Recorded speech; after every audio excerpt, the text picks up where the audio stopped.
Olá, meu nome é Cleiton de Jesus Rocha Pinheiro, sou estudante do curso de Licenciatura em História pela Universidade do Estado da Bahia, na modalidade EAD, Polo de Rafael Jambeiro. Este vídeo consiste na apresentação do trabalho de conclusão de curso, a monografia cujo título é Sociedade, Tecnologia e Ensino de História, a utilização das TIC no ensino de História nas escolas de ensino fundamental 2, no município de Rafael Jambeiro. Trabalho que teve orientação do professor mestre Jailton Lima Brito. Introdução. Tem-se como fonte propulsora para a realização desta pesquisa identificar a relação entre o uso das tecnologias da comunicação e informação e a prática docente do ensino de História nas escolas de ensino fundamental 2 no município de Rafael Jambeiro. A pesquisa partiu do seguinte questionamento: como são ministradas as aulas de História nas escolas de ensino fundamental 2 no município de Rafael Jambeiro, frente à demanda tecnológica e informacional que acomete os discentes contemporâneos? Como nós sabemos, vivemos em um contexto social extremamente marcado pela influência das tecnologias, sobretudo das que se refere à comunicação e informação. Então, todo o setor social é afetado por essa nova dinâmica, não ficando a escola, portanto, de fora dessas transformações. Logo, é imprescindível ajustar o olhar pedagógico às demandas do mundo real para que se possa promover, neste momento, uma prática de ensino de história que se adeque aos novos tempos e sujeitos, relevante em seus conteúdos, levando a pensar de forma crítica, reflexiva e consciente. O objetivo geral da pesquisa é avaliar de que forma os professores de História se apropriam dessas linguagens tecnológicas e alternativas em suas práticas educativas. Os objetivos específicos: identificar a principal metodologia de ensino utilizada pelos professores do objeto de estudo. Identificar as ferramentas tecnológicas mais utilizadas nas aulas de História por esses professores. Conhecer as principais dificuldades encontradas pelos professores frente às inovações tecnológicas e metodológicas, ou seja, tanto no acesso a essas tecnologias, tanto na forma de tratá-las na sala de aula. Avaliar as percepções dos professores em relação ao uso das TICs no ensino e compreender de que forma as TICs podem contribuir para um ensino mais significativo. A metodologia do trabalho. Para o desenvolvimento desta pesquisa, foram utilizadas pesquisa bibliográfica de campo. Portanto, o trabalho se desenvolveu em dois momentos. A princípio foi feita uma revisão bibliográfica, onde baseou-se em publicações científicas e da área do ensino de didática e de história, buscando identificar de forma sucinta a trajetória e perspectiva do ensino de história, os desafios contemporâneos da educação e do ensino da disciplina frente a esse contexto marcado pelas tecnologias. A pesquisa de campo teve como público-alvo os professores da rede municipal de ensino de Rafael Jambeiro, que lecionam História no ensino fundamental 2. Portanto, foram entrevistados 12 professores, de um total que corresponde a 70% do universo, pois os demais professores da rede não estavam atuando em sala de aula. Para tanto, seria interessante para a pesquisa apenas aqueles que têm uma ligação direta com a prática docente. Embasamento teórico. A fundamentação teórica pautou-se na revisão bibliográfica por meio da análise de biografias acadêmicas e livros de método de didática de ensino, direcionando a pesquisa para as áreas de metodologia do ensino de História e o uso das tecnologias na educação, sendo utilizado como bibliografia base para a pesquisa os autores Bittencourt, que trata dos métodos e fundamentos do ensino de História ao longo do tempo no Brasil, Fonseca, que trata da didática do ensino de História, e Morin, que trata do uso das tecnologias atribuídas à educação. Outros autores também colaboraram para a fundamentação teórica em menor teor, mas também tiveram um papel significante, como Libânio, Demo, Mata, Tavares, que fundamentaram a questão do contexto histórico do objeto de estudo. O trabalho está estruturado em 3 capítulos, apresentando-se no primeiro os aspectos políticos, geográficos e educacionais do município de Rafael Jambeiro. No segundo capítulo é abordado o ensino de história no Brasil. Ele apresenta um panorama da sociedade contemporânea frente aos avanços tecnológicos e seu impacto na educação, perpassando pelos desafios desta e o papel do professor diante de tal contexto. Aborda ainda o uso das TIC e de novas linguagens no ensino de história como ferramentas auxiliares na aprendizagem, com destaque para seus benefícios e as maneiras como devem ser explorados. Por fim, no terceiro capítulo, são apresentados aqui os dados da pesquisa de campo que demonstram o uso das tecnologias pelos professores no município. Capítulo 1. Capítulo 1, intitulado Rafael Jambeiro, História, Sociedade e Educação, aborda os aspectos históricos, políticos e geográficos a princípio, onde são tratados a questão da ocupação territorial, os aspectos geográficos e a sociedade jambeirense. Em relação à ocupação territorial, pode-se dizer que os primeiros núcleos de povoamento que se deram na região onde fica o município podem estar intimamente ligados à questão da expansão colonial que se deu aí nos finais do século XVI e até o século XVIII, com a criação dos currais de gado, a expansão da pecuária, onde o gado deixa o litoral, cedendo as terras férteis para o cultivo da cana-de-açúcar e adentra o sertão, desbravando aí longas regiões, desde as fozes do rio Paraguaçu, no caso da região de Rafael Jambeiro, até chegar à Chapada Diamantina, de lá se estendendo para Minas Gerais, até alcançar o São Francisco. Portanto, Rafael Jambeiro, nesse contexto, faz uma ligação entre o Recôncavo e a Chapada Diamantina, pois ali na foz do rio Paraguaçu acontecia ponto de parada entre os tropeiros, que viajando essas longas distâncias com suas pesadas cargas, paravam para descansar e também os animais, criando ali então algumas instalações e também fazendas que posteriormente viriam dar origem a alguns núcleos de povoamento. E uma dessas fazendas da região, segundo Santana 2013, ele vem dizer que foi instalada naquela região uma fazenda de gado chamada Fazenda Saco.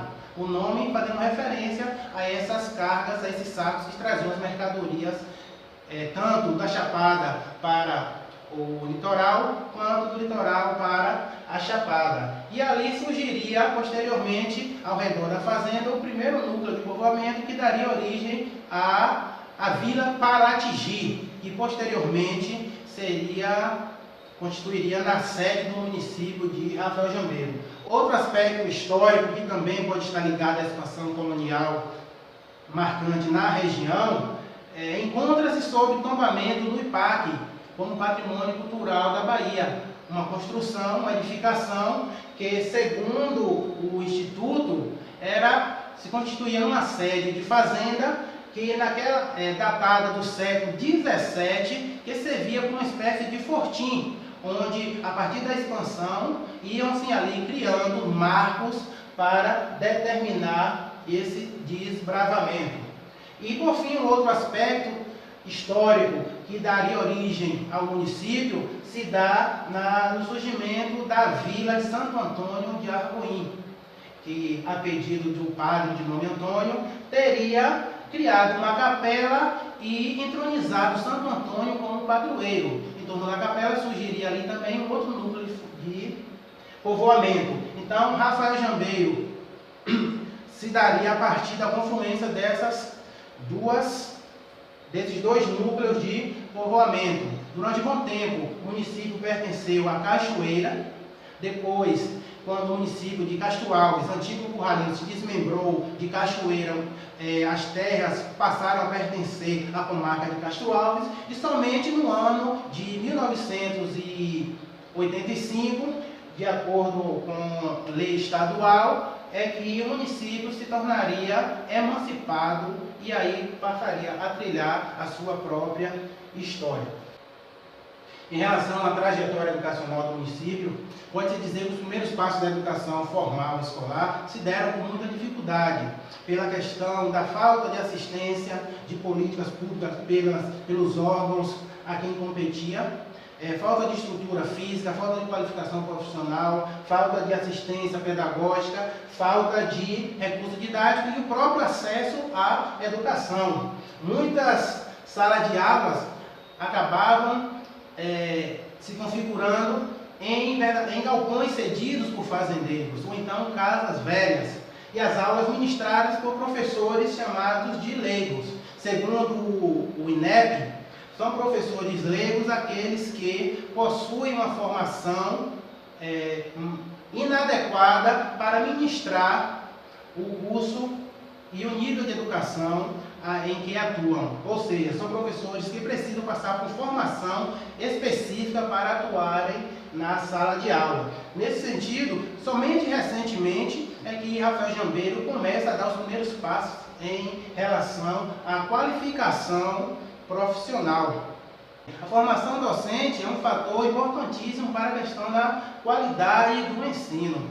Nessa perspectiva, esse Garcia 99, ele afirma que a formação de professores representa um elemento fundamental dos quais a didática intervém e contribui para a melhoria da qualidade do ensino. Portanto, necessita ser contínua e eficaz. Ainda complementando essa linha de pensamento, esse Demo 2004 vem dizer que a qualidade da educação ainda perpassa por mais um aspecto, ou seja, além da qualidade técnica do profissional, também a questão da valorização desse profissional. Nesse sentido, o artigo 62 da LDB 96, ele determina que o professor precisa ter a formação em nível superior para ministrar as aulas no ensino fundamental, apesar de que esse artigo 62 ainda admite a formação em nível médio. Portanto, para atender a esses requisitos legais, Rafael Jambeiro passa a dar alguns passos nesse sentido. O primeiro grande passo importante é a adesão do município em 2000 ao Programa Federal Pró-Formação, que, criado em 1997, tinha o objetivo de formar esses professores que não tinham habilitação específica para atuar. Então, o município adere a esse programa e oferece essa formação mínima a esses professores ditos leigos. Outro passo grande e importante também na educação do município, na questão da qualificação profissional, se dá a partir de 2005, quando, em parceria com a instituição pública, a Secretaria Municipal de Educação oferece a formação em ensino superior, em licenciatura, para praticamente todas as disciplinas do currículo educacional, chegando hoje praticamente a quase 90% dos professores com nível de formação em ensino superior, alguns com especializações. Portanto, o município tem caminhado no intuito de adequar-se às exigências legais exigidas para a educação.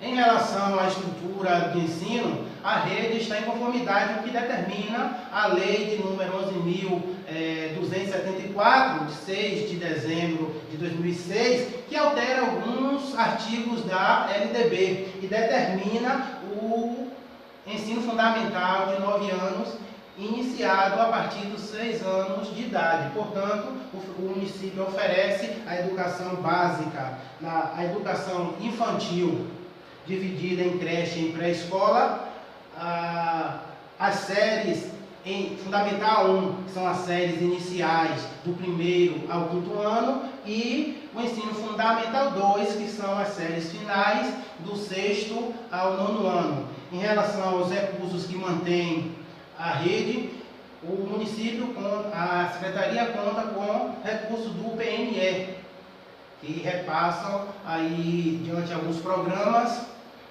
recursos para manutenção tanto da merenda escolar, como o PENAI e o PDDE, Programa Dinheiro Direto na Escola, que assegura a compra de materiais permanentes e de consumo, recursos do Fundeb, que asseguram o pagamento do profissional e manutenção das escolas. No capítulo 2 da monografia, intitulado Sociedade, Educação e Tecnologia, os desafios do ensino, são abordados a trajetória do ensino de História, o ensino de História na sociedade tecnológica, o uso das tecnologias no ensino de História e também de outros recursos didáticos adaptados para o ensino. Em relação à trajetória histórica, Bittencourt, 2013, afirma que é de longa data que se oferta o ensino de História na escola, principalmente a partir lá do século XIX, no período ainda imperial, nas escolas chamadas elementares, nas séries elementares.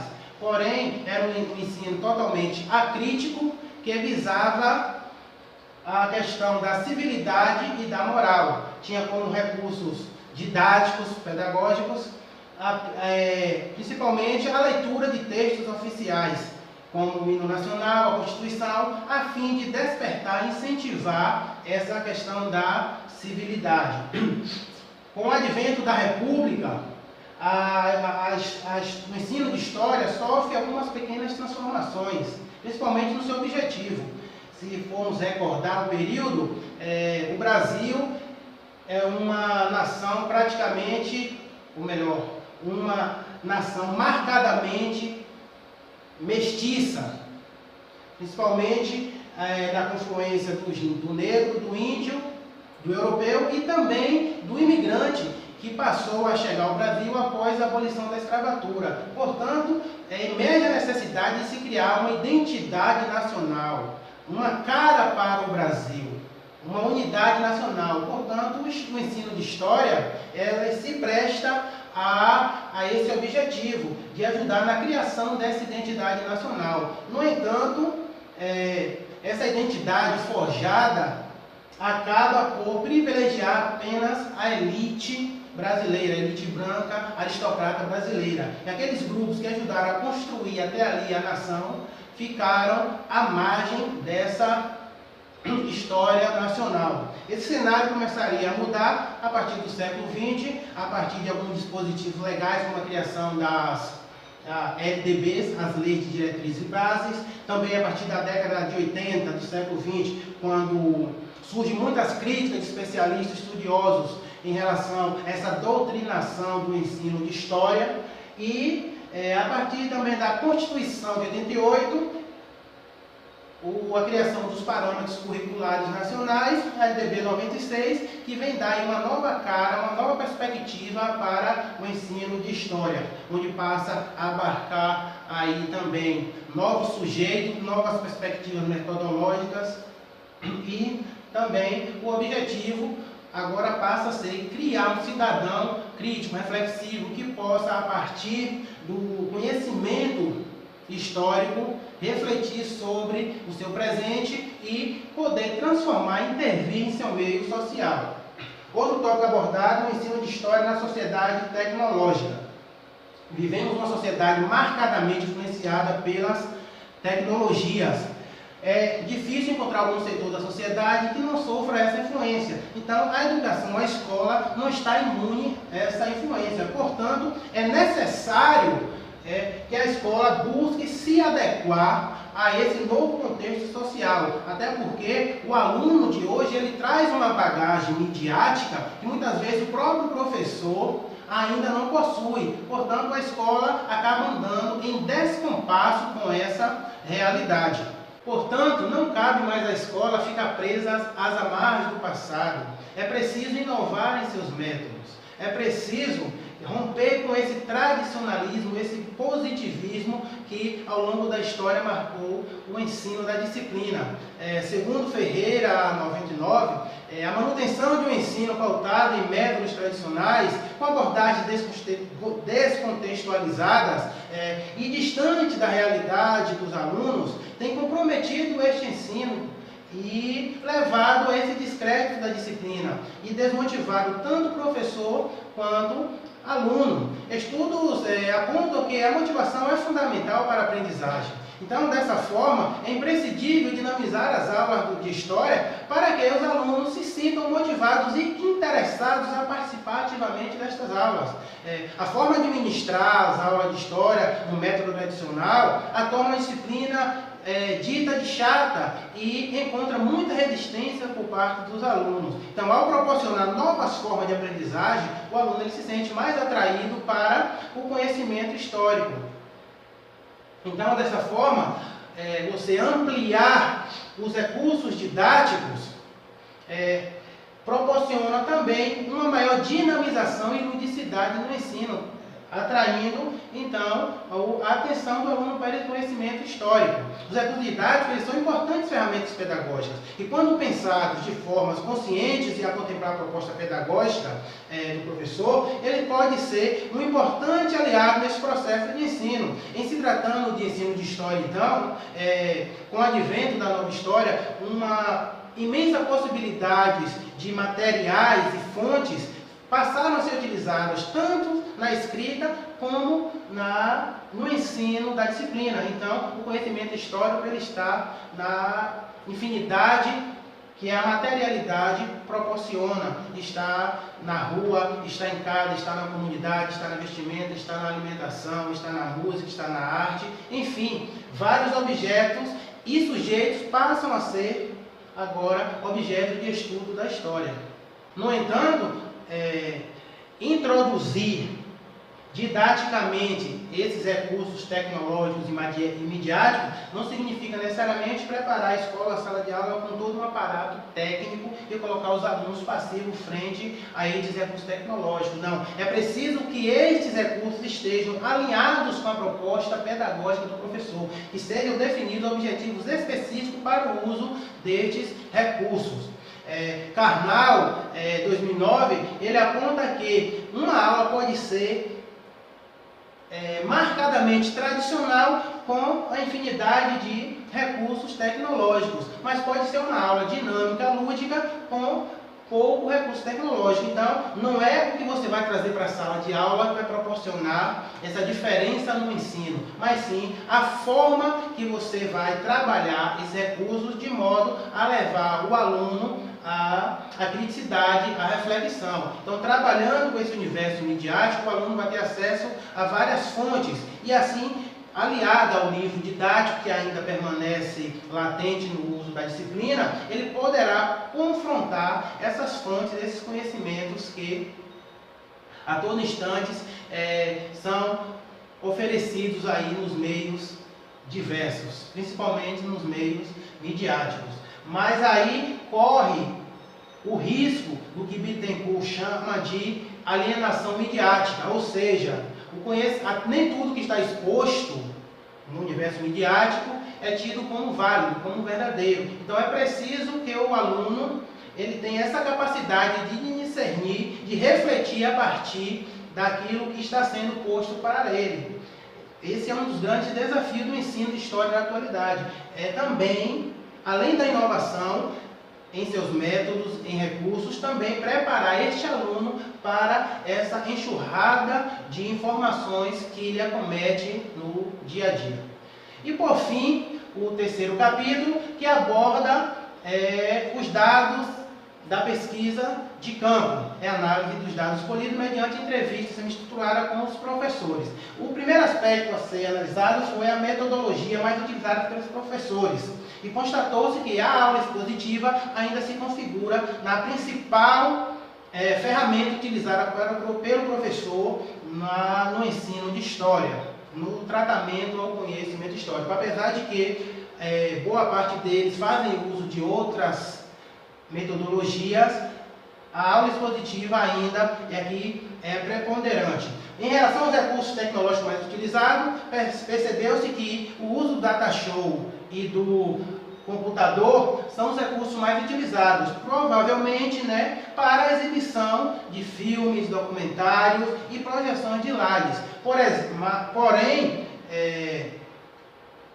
esse método não significa necessariamente uma inovação, pois pode deixar o aluno simplesmente passivo diante do que está sendo exposto. Então é preciso que esse uso seja, como dito anteriormente, pautado na metodologia determinada pelos objetivos que o professor pretende alcançar. Em relação à adaptação de linguagens alternativas, percebeu-se que a fonte escrita ainda é mais utilizada, ou seja, textos diversos e muito em menor proporção a linguagem midiática. A finalidade dessas linguagens alternativas está associada à questão da dinamização das aulas, da ludicidade.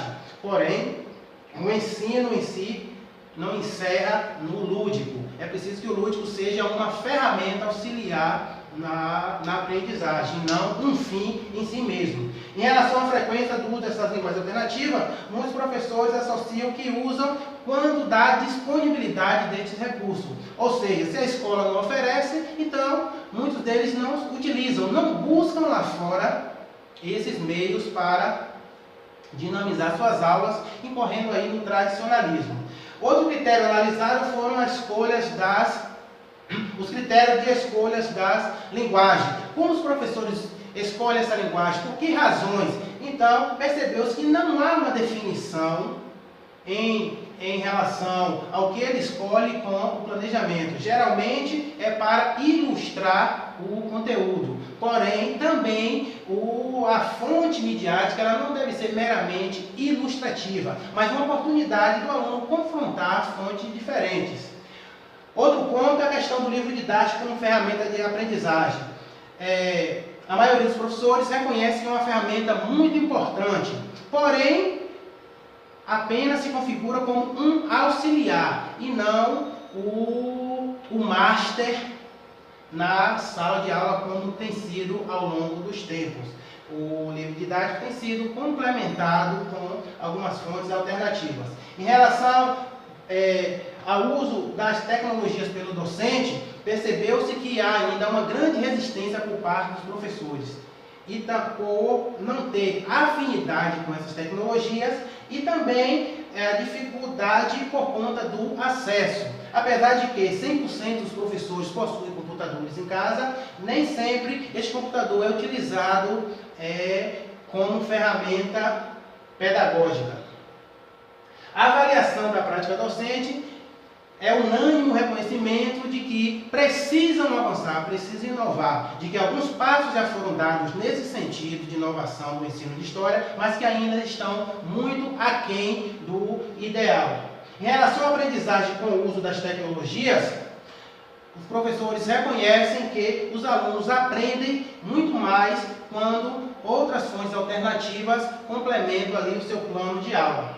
Em relação aos fatores que podem melhorar e ampliar o uso das tecnologias, os professores associaram a dificuldade de acesso a essas tecnologias, bem como de manuseio, portanto, exigindo aí uma formação para que se possa trabalhar com essas tecnologias. Em relação à percepção do uso das tecnologias no ensino de história, os professores reconhecem que são ferramentas importantíssimas que precisam ser adotadas no ensino. E por fim, em relação à motivação dos alunos com o uso das TICs e outras linguagens, também é unânime o reconhecimento de que os alunos eles aprendem mais, prestam mais atenção, se interessam mais quando o professor traz em seu planejamento essas inovações metodológicas.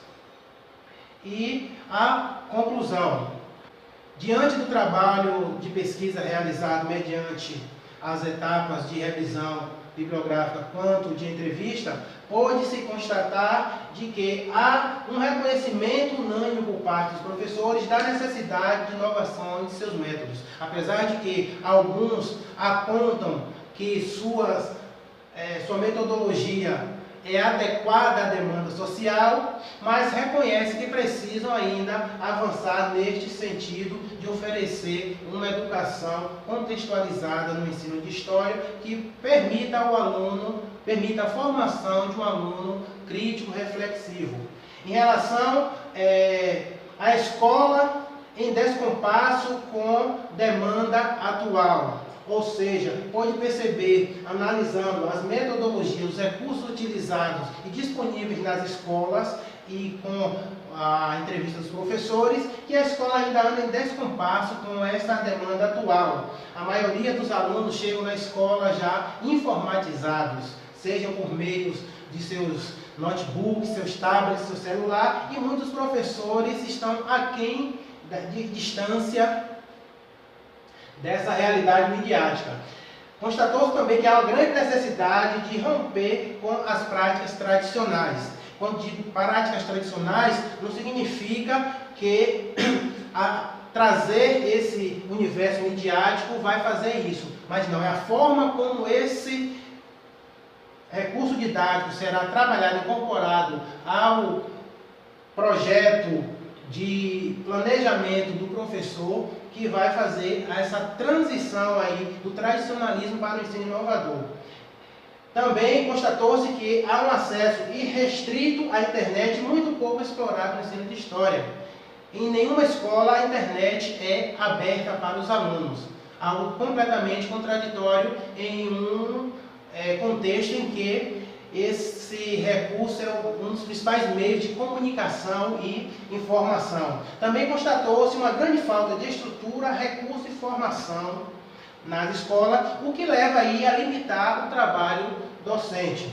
Também uma carência de formação continuada dos professores. Portanto, pode-se concluir que, diante da relevância deste tema, emana nesse contexto educacional a necessidade de se disponibilizar recursos pedagógicos e a adoção de projetos voltados para a formação dos professores, a fim de lhes desenvolver competências e habilidades com vistas a proporcionar um ensino, uma prática docente inovadora, capaz de assegurar um ensino de maior qualidade e que, sobretudo, esteja em conformidade com as reais necessidades dos educandos.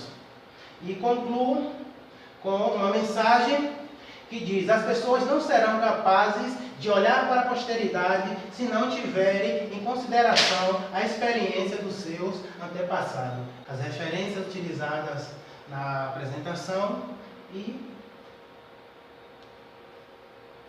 obrigado.